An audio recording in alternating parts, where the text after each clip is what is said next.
Hello, Icho. Let's see the question. In small intestine, active absorption occur in case of option A glucose, option B amino acids, option C sodium ions and option D all of the above.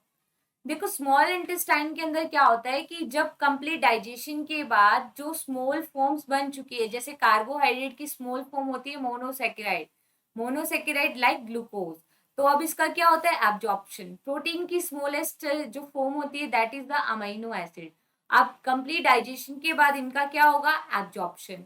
ठीक है, तो देखो glucose, amino acid and sodium ion, अगर हम बात करें कि इनका जो ट्रांसपोर्ट होता है, अगर हम बात करें ग्लूकोज एंड अमाइनो एसिड्स की, तो ग्लूकोज एंड अमाइनो एसिड अपनी अगर हायर कंसंट्रेशन से लोअर कंसंट्रेशन की ओर भी मूव कर सकते हैं। और जब ग्लूकोज और amino acid high to lower concentration movement करते हैं then we call it is the passive transport. ठीक है, और अगर ग्लूकोज एंड अमाइनो एसिड अगर किसी कैरियर मॉलिक्यूल की हेल्प से, like protein is working as a carrier molecule, और उसकी हेल्प से हाई टू लो कंसंट्रेशन में मूव करते हैं then we called it facilitated transport. ठीक है, और अगर हम बात करें एक्टिव ट्रांसपोर्ट या एक्टिव एब्जॉर्प्शन, जहां पे हमें एनर्जी की नीड होती है, ठीक है, जब भी कोई सब्सटेंस अपनी लो कंसंट्रेशन से हायर कंसंट्रेशन की ओर मूव करता है then there is requirement of ATP.